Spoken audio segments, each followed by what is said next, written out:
Espresso ar Elisu Kļaviņš. Koncentrēta saruna par aktualitātēm juridiskajā jomā. Es esmu zvērnāta advokāte Anete Dimitrovska un praktizēju zvērnāta advokātu birojā Elisu Kļaviņš. Labdien! Šodien mūsu raidieraksta tēma ir veltīta tādam ļoti plaši apspriestam un visādīgi analizētam jautājumam kā ilgtspēja. Un to, kā ilgtspēja skar un attiecās un nākotnē attieksies uz uzņēmumiem un kādas jaunas izaicinājumus šī ļoti plašā tēma radīs arī uzņēmējiem Latvijā. Vispirms vaicāšu tev, kāpēc vispār par to šobrīd ir nozīmīgi domāt uzņēmējiem un ko šis ilgtspējas jēdziens, tuvākajā nākotnē varētu nest un mainīt? Jā, pirmkārt ir jāsāk ar to, kas tad īsti ir ilgtspēja un kādas jomas tā aptver. Mēs varam sadalīt trīs lielos pilāros šos ilgtspējas faktorus. Tā ir sabiedrības pārvaldība, sociālie cilvēktiesību aspekti un vides aspekti. Un zem katras no šīm jomām, protams, pakrīt vēl daudz un dažādi aspekti, kurus tad būtu visiem uzņēmējiem jāņem vērā, ja mēs runājam par ilgtspējas faktoriem vai, plašākā kontekstā arī ESG. Zem sabiedrības pārvaldības, tad, piemēram, mēs varētu parakstīt atpakšā nodokļu stratēģijas, korupcijas un kukuļdošanas novēršanas stratēģijas, korporatīvās riska pārvaldības, politikas, informācijas atklātību, kompensācijas bonus sistēmu vadībai, sociālie un cilvēktiesību aspekti vairāk saistīti ar darba apstākļiem, koplīgumiem, darba vienlīdzības un iekļaujošajiem aspektiem, cilvēktiesību ievērošanu. Un vides aspekti, tā vairāk ir klimata pārmaiņu politika un ar šo nozari saistītie jautājumi. Kāpēc tas šobrīd ir svarīgi? Jo Eiropas Savienības līmenī arī Latvija kā dalībvalsts ir apņēmusies ievērot zināmus nosacījumus un arī uzņemties saistības, lai sasniegtu Eiropas Savienības uzstādītos mērķus. Šie mērķi ļoti ambiciozi. Šobrīd mēs runājam, ka līdz 2030. gadam ir nepieciešams samazināt siltumnīcas gāzu emisiju daudzumu par 55%. Šonedēļ dzirdējām arī ANO konferenci, kur jau runāja par lielāku ciparu, par 60% līdz 2035. gadam. Šķiet, ka tas ir ļoti tālu, bet patiesībā tad, kad televīzijā nosauca 12 gadus, likās, kā tas var būt, ka 12 gadi, bet, realitātē šie 12 gadi ir ļoti, ļoti mazs laika posms, lai, kā teikt, panāktu ļoti ievērojumu un efektīvu progresu. Un, lai sasniegtu šos mērķus, protams, Eiropas Savienība ir uzstādījusi arī sev ambiciozas vērtības attiecībā uz regulējumu, kas būtu ieviešams un kas būs piemērojams uzņēmējiem, kas pakritīs zem atsevišķām kategorijām. Proti, tas ir jautājums saistībā ar ilgtspējas ziņojumu iesniegšanu, tajā skaitā ar ilgtspējas jautājumu iekšēju izvērtēšanu, uzraudzīšanu un iekšējo sistēmu uzlabošanu. Faktiski mēs runājam par to, ka ilgtspējas ziņojumi, tur ir dažādos gados dažāda izmēra uzņēmumiem, vai ne, bet faktiski tie kļūs obligāti, jo ir zināms, ka Latvijā daži uzņēmumi šāds ziņojums jau dažus gadus gatavo, bet acīm redzot, tātad no kaut kāda laika tie būs obligāti visiem saistoši. Kādi ir šie laika periodi? Šobrīd tā situācija ir tāda, ka, kā jau tu minēji, lielie uzņēmumi, apdrošināšanas sabiedrības, bankas un nacionālajām interesēm nozīmīgi uzņēmumi jau sniedz un gatavo šos ilgtspējas ziņojumus. Viņiem šīs prasības ir spēkā jau vairākus gadus, bet Eiropas Savienības līmenī, lai veicinātu šo ilgtspējas asinsriti, ir pieņemti vairāki tiesību akti, tajā skaitā korporatīvās ilgtspējas ziņojuma sniegšanas direktīva, kas jau ir stājusies spēkā. Dalībvalstīm gan būs jāveic nepieciešamie pasākumi, lai ieviestu nacionālajā regulējumā šīs normas, līdz ar to varbūt būs, dažādas interpretācijas dalību valstu starpā, bet, mēs no mūsu ministrijas, finanšu ministrijas puses, kas atbild par šo jautājumu, esam dzirdējuši to, ka, pēc iespējas vairāk centīsies viens pret viens šo direktīvu ieviest. nacionālajā regulējumā. Ko šī direktīva paredz? Tas ir pienākums sagatavot sabiedrības ilgspējas ziņojumu kopā ar sabiedrības gadu pārskatu. Šis pienākums attieksies uz katru saimnieciskās darbības gadu, līdz ar to tas būs jāvērtē sistemātiski. To pārbaudīs un apstiprinās revidents vai certificēts pakalpojums sniedzējs, ja mums tāds tiks ievies. Un tādas vispārīgās ziņojumā iekļaujamās jomas ir vides ilgspēja, sociāla aspekti, cilvēktiesības un sabiedrības pārvaldība. Kam tad būs obligāti šie ziņojumi? Pirmajā kategorijā iekļausies tie uzņēmumi, kas jau ziņo šobrīd pēc vecā regulējuma. Vecais regulējums, kāpēc bija nepieciešamība nomainīt ar jaunām prasībām? Pirmkārt, bija pienākums ziņot ļoti ierobežotam uzņēmumu skaitam. Par to sūdzējās plaši investori, tā skaitā par to, kas ir tie nosacījumi, pēc kuriem ir jāziņo, kas ir informācija, kas ir jāatklāj. Nebija pienākums auditēt šos te pārskatus. Katrs viņus sagatavoja pēc saviem noteikumiem. Daži pat, paši izdomāja, kādā veidā to noformēt. Līdz ar to tad šī informācija bija ļoti grūti gan atrodama, gan salīdzināma savā starpā.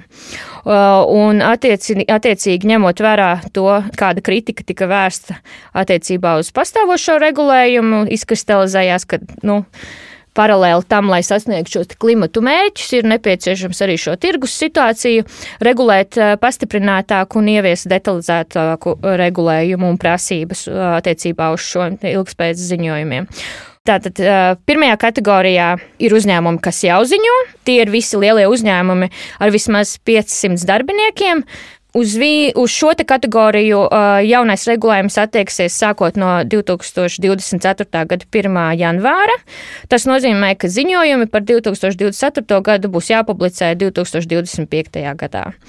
Otrā kategorija ir uzņēmumi ar vismaz 250 darbiniekiem vai kuriem ir ieņēmumi vismaz 40 miljonu apmērā vai 20 miljonu aktīvos. Tiem ir pienākums iesniegt ilgspējas ziņojumus sākot ar 2025. gadu, publicējami 2026. gadā šie ziņojumi. Trešā kategorija ir biržā kotēti mazie un vidēji lieluma uzņēmumi.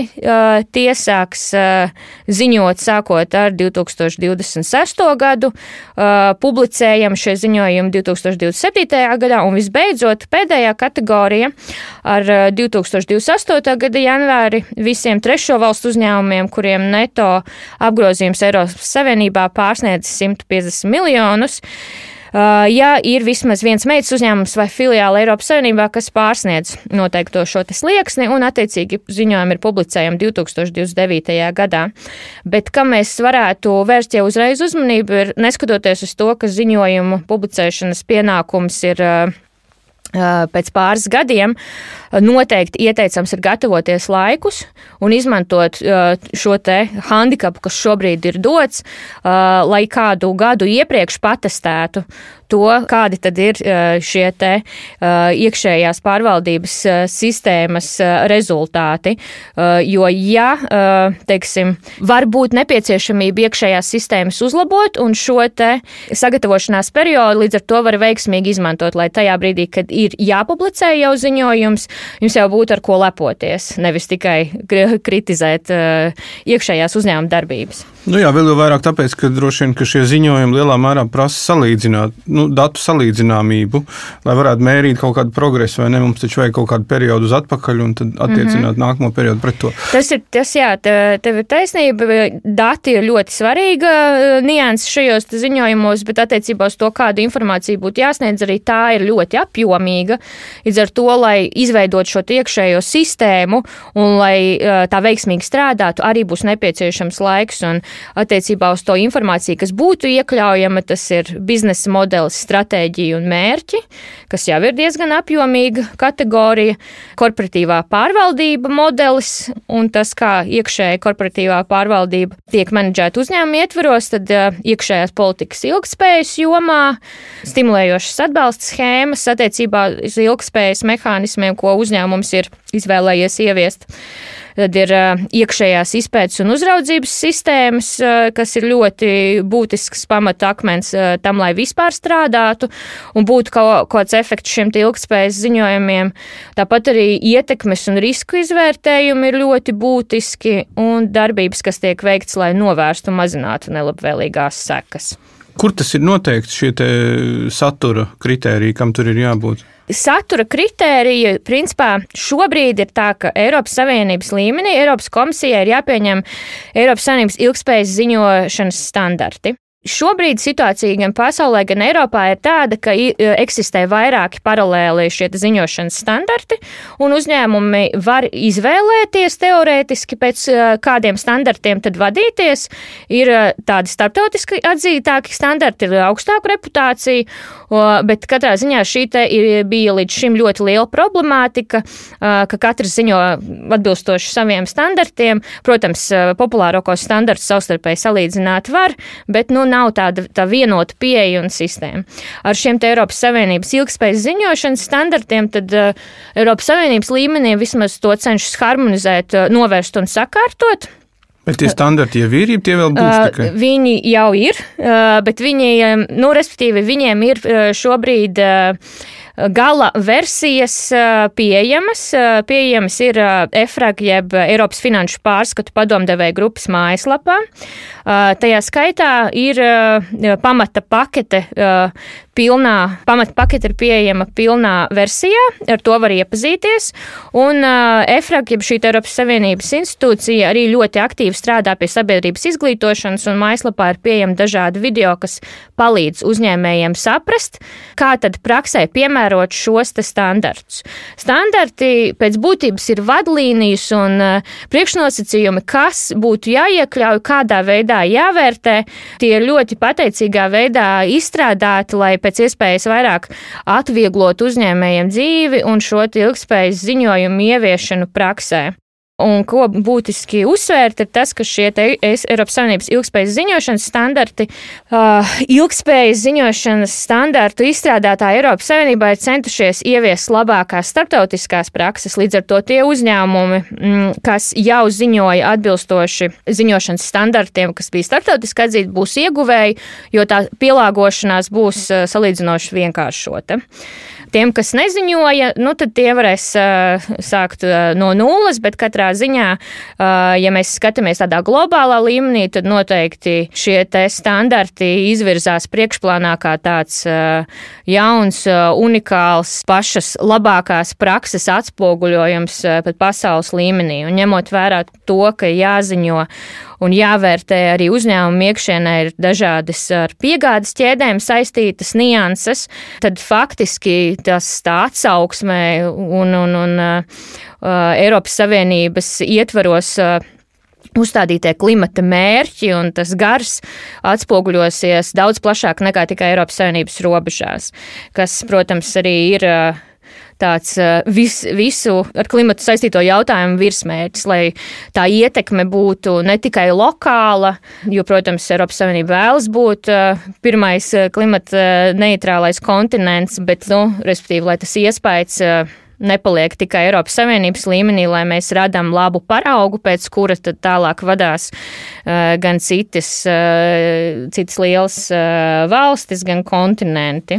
Ok, pārējot mazliet uz Latvijas līmeni, tātad par Eiropas līmeni tu izstāstīji, standarti ir un direktīvi ir un viss notiek, bet tu arī minēji, ka Latvijā jāievieš, tātad jāpiemēro mūsu apstākļiem, nav 1:1 droši vien jāievieš, bet vai tev ir zināms, kas notiek Latvijā, vai tas jau šis process notiek, un uzreiz arī jautāšu, kurš tad būs tas, kas apkopos Latvijā šos ziņojumus un kas ar viņiem vispār notiks pēc tam?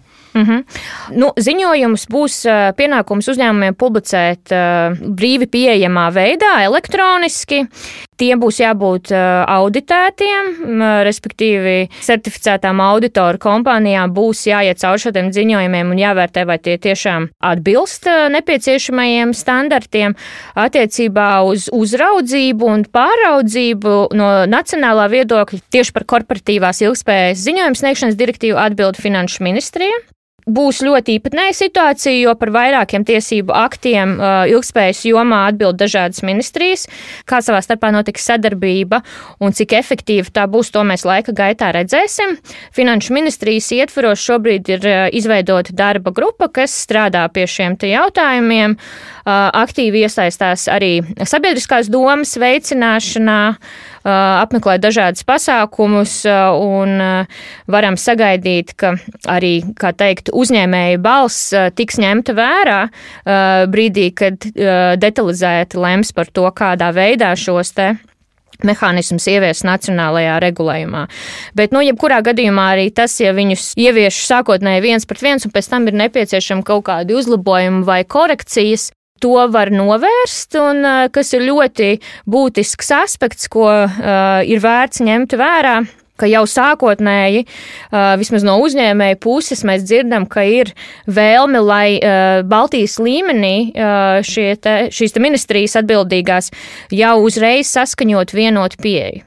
Jo ļoti daudz uzņēmēju, īpaši šie lielie uzņēmēji, kur primāri ziņos par ilgspējas jautājumiem, tie skatās uz Baltijas valstīm kā uz vienotu tirgu. Un, ja mums ir vienots tirgus, tad vēlams, lai būtu gan vienots mehānisms, gan vienota pieeja un interpretācija attiecībā uz šiem te jautājumiem. Tas ir tāds vēlamais, ko mēs ceram, ka arī Finanšu ministrija ņems vērā un arī visas pārējās iesaistītās ministrijas. Katrā ziņā tas noteikti uzlabos gan Latvijas, gan Baltijas valstu kā tādu konkurētspēju Eiropas Savienībā un visā pasaulē. Ok, runājot vēl par vēlamo un no uzņēmēja skatu punktu, no jūsu klienta skatu punktu, vai ir jau šobrīd jums zināmi vēl kaut kādi riski vai varbūt tieši otrādi iespējas, ko šis jauninājums paver, jo skaidrs, ka uzņēmējiem tas prasīs diezgan nopietnu ieguldīšanos jaunu sistēmu izveidē, tiem, kam tā nav šobrīd jau, un pielāgošanā tiem, kam tā ir, un iespējams kaut kādi darbinieki būs vēl papildus vajadzētu, tevs pieminētie auditori būs jāiesaist. Tad vai ir skaidrs tas, ko noteikti nevajadzētu likumdevējiem, nacionālajiem likumdevējiem un ko būtu vēlams izdarīt? Ja mēs skatāmies uz tādu laiku posmu, noteikti uzņēmējiem ir šobrīd laiks, lai sagatavotos. Tie ir vairāki gadi, kuru ietvaros ir iespējams ieviest šīs ilgspējīgās prakses, ieviest viņas pakāpeniski, novirzīt tiem nepieciešamos cilvēku resursus un finanšu resursus arī. Protams, attiecībā uz šo te minimālo standartu, kas ir iekļauts direktīvā, tam noteikti ir jābūt nacionālā regulējumā.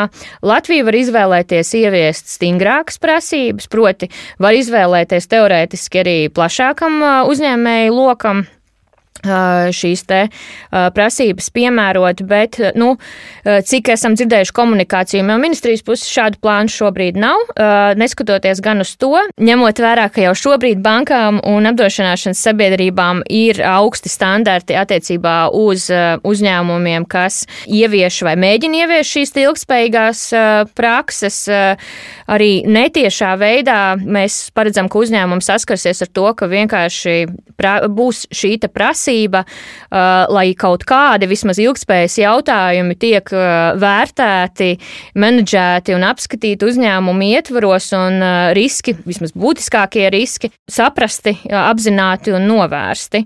Tādējādi nav tā, ka tas aprobežosies tikai ar obligāto pienākumu, kas būs saistošs attiecīgiem uzņēmumiem. Netieši tiks ietekmēti pilnīgi visi uzņēmumi, jo tas tiešā veidā ietekmēs to konkurētspēju, pieeju attiecīgi finanšu produktiem, apdrošināšanas produktiem un tam līdzīgi. Tas ir noteikti, ko mēs iesakam ņemt vērā, un lai nihilistiski neraudzīties uz šo regulējumu tādā veidā, ka tas neatiecās uz maziem uzņēmumiem vai šiem te jaundibinātajiem uzņēmumiem, jo, lai piesaistītu ilgtermiņā investīcijas, aizvien vairāk mēs redzam, ka investori primāri vērtē šobrīd ne tikai jau finanšu rādītājs, bet arī šos te ilgspējas ziņojums, ilgspējas prakses un ar klimata mērķiem saistītus jautājumus. Bet vai tu nesaskati šeit risku tomēr, ka Eiropas uzņēmumi līdz ar šo tiek ierauti tādā ārprātīgi milzīgā jaunā birokrātiska procedūra virpulī, bet reāli tas ilgtspējas virziens, tā kā kāds droši vien kaut ko dara un darīs, pārējie vienkārši rakstīs feinus smukus ziņojumus. Protams, mēs varam runāt par to, mēs varam uzlikt pienākumu, bet no otras puses ir jāsako arī zināmam atbildības slieksnim, lai varētu teikt, ka efektīvi šie te mērķi tiek sasniegti, jo tas ir pilnīgi skaidrs, ka Eiropas Savienība no šiem te jautājumiem neatkāpsies. Klimats šobrīd ir, ja ne top 1 prioritāte, tad noteikti trīniekā. Tās saistības, kuras ir uzņēmušās dalībvalstis, ir juridiski saistošas mums. Līdz ar to, ja mēs šobrīd varbūt vēl nejūtam tādas Eiropas Savienības līmenī plaši izplatītas vēsmas, kā ar klimata jautājumiem saistītas tiesvedības, tad tas var nonākt arī pie mums, un arī no valsts var tikt prasīta atbildība par to, kādā veidā tiek menedžēti mehānismi un sasniegt šie te mērķi. Bet attiecībā uz tādiem šo te pienākumu aspektu, protams, Eiropas Savienība padomājas arī par šo, un ir vēl viena direktīva, kas ir procesā, es pat teiktu vairākas, bet uz ko mēs varam šodien īpaši vērst uzmanību, tā ir korporatīvās ilgtspējas izpētes direktīva, kuras mērķis ir veicināt ilgtspējīgas un atbildīgas korporatīvās aktivitātes un iekļaut cilvēktiesību un vides apsvērumus uzņēmumu darbībā un korporatīvā pārvaldībā. Tad šie jaunie noteikumi nodrošinās, ka uzņēmumi novērš savu darbību negatīvo ietekmi, tostarp savās sadarbības ķēdēs Eiropā un ārpus tās. Un primāri, kas šīs te direktīvas ietvaros ir jāņem vērā, ka tā paredz tiešu pienākumu un atbildību gan uzņēmumam, gan valdei, ja netiks ieviestas nepieciešamās prasības uzņēmumu iekšējās pārvaldības sistēmās. Un attiecībā uz tiem uzņēmumiem, kuriem tas būs jāievēro primāri, šobrīd direktīva vēl ir izstrādes stadijā, bet mēs uzskatām, ka tuvākajos gados tā noteikti būs lemts piedzīvot arī spēkā stāšanos datumu. Tad pirmā kategorija būs šie 500 plus darbinieku uzņēmumu ar apgrozījumi virs 150 miljoniem eiro. 2 gadus vēlāk, ar tādu diezgan ievērojumu novirzi, šis regulējums būs piemērojams uzņēmumiem, kuriem ir 250 plus darbinieku un apgrozījums virs 40 miljoniem, bet šiem te uzņēmumiem būs jābūt, kā teikt, šajos te augstas ietekmes sektāros - tekstilrūpniecība, lauksaimniecība, derīgo izrakteņu ieguve. Uz mikro uzņēmumiem un mazajiem un vidējiem uzņēmumiem prasības nebūs attiecināmas tiešā veidā, bet direktīva paredz jau šobrīd esošajā redakcijā atbalsta mehānismus, lai veicinātu šo te izvēli, proti izvēli par šo te iekšējo procesu uzlabošanu, kas var rezultēties netiešā piemērojamībā. Un kā jau es minēju, mēs paredzam principā to, ka tirgus situācija var izveidoties tāda, ka jebkurš uzņēmums būs spiests par to domāt. Protams, ir vieglāk ieviest šīs ilgspējīgās prakses jau pašā uzņēmuma dibināšanas posmā, nevis pēc tam mēģināt sakārtot jau milzīgu uzņēmumu, milzīgu korporatīvo veidojumu un pielāgot nepieciešamajiem praksēm. Tas noteikti prasīs ievērojami lielākus resursus nekā pirmais variants, līdz ar to arī visiem tiem uzņēmumiem, kuri vēlas strauji augt un vēlas konkurēt Eiropas Savienībā un arī ārpus tās, ir jārēķinās to, ka ilgspējas jautājumi būs jautājumi, kas nebūs tikai zaļmuldēšana, tas ir pienākums pret sabiedrību, tas būs pienākums tiešā veidā pret arī savām saistībām un nacionālā līmenī būs atbildība gan administratīvā līmenī, gan arī valdē jārēķinās ar to, ka var piemērot valdes atbildības mehānismus, kas tiks saskaņoti ar katras dalību valsts nacionālajiem tiesību aktiem par to, ja attiecīgi konkrētajā laika posmā netiks ieviesti atbilstoši mehānismi, netiks izdarīt secinājumi pamatojoties šīm te izpētēm, kā arī, ja netiks veikti nepieciešamie pasākumi, zinot, ka ir problēma un ir nepieciešami uzlabojumi, lai šos iekšējos procesus uzņēmuma ietvaros uzlabotu. Tāpat Latvijai būs pienākums ieviest kompensēšanas mehānismu šīm cietošajām personām, lai kompensētu kaitējumu, kas būs attiecīgi radies, ja kāds uzņēmums nebūs ieviesis šīs ilgspējīgās prakses un iekšējās izpētes mehānismus. Un attiecībā uz administratīvo pāraudzību, ja mēs runājam no vienas puses par valdes individuālu atbildību, tad atbildīgs tajā pašā laikā būs arī uzņēmums. Uz uzņēmumiem būs attiecināmi administratīvie sodi, tāpat arī būs noteikta atbildīgā iestāde. Šobrīd mēs vēl skaidri nezinām, kas būs šī atbildīgā iestāde, kurai tad būs pienākums pāraudzīt visu šo sektoru, šos jautājumus un ieviešanas gaitu. Tāpat arī nodrošināt, lai šie soda, jeb sankciju mehānismi būtu pietiekoši efektīvi, jo ieviest simbolisku maksu, no kuras varēs vienkārši atpirkties uzņēmums, kas ir pietiekoši liels un pietiekoši lieliem resursiem, tas noteikti to mērķi direktīvas ietvaros nesasniegs. Ir jābūt šim mehānismam, kas uzņēmumiem tiešām liek aizdomāties par to, vai tas ir tā vērts. Un, protams, reputācijas jautājums šeit arī ir būtisks, jo reputāciju var sabojāt ļoti ātri, un pēc tam to atgriezt ir ilgu gadu cītīgs darbs. Protams, jāsako līdzi ar visiem šiem jautājumiem saistībā arī ar zaļumaldināšanas aspektiem, bet tas ir atsevišķs stāsts. Jā, teikšu lielu paldies Anetei, ļoti apjomīga tēma. Šķiet, ka to tādā uzņēmuma līmenī varētu salīdzināt ar nodokļu sistēmām, nodokļu nomaksu lielā uzņēmumā vai personāla politika vai kaut kādiem citiem lieliem jautājumiem, ar ko tātad tuvākajos gados būs jārēķinās kā ar vēl vienu tādu aktivitāšu līniju uzņēmuma iekšienē, un tāpēc tiešām ir svarīgi, kad ir laiks un ir iespēja tam sagatavoties saulēcīgi, bet ņemot vērā, ka šis jautājums ir tik plašs, mēs nākamajā raidierakstā ar Anetu parunāsim par tādu interesantu jautājumu kā zaļa maldināšana, ko tas īsti nozīmē un kādas sekas par to draud. Paldies! Paldies! Espresso ar Elisu Kļaviņš. Koncentrēta saruna par aktualitātēm juridiskajā jomā.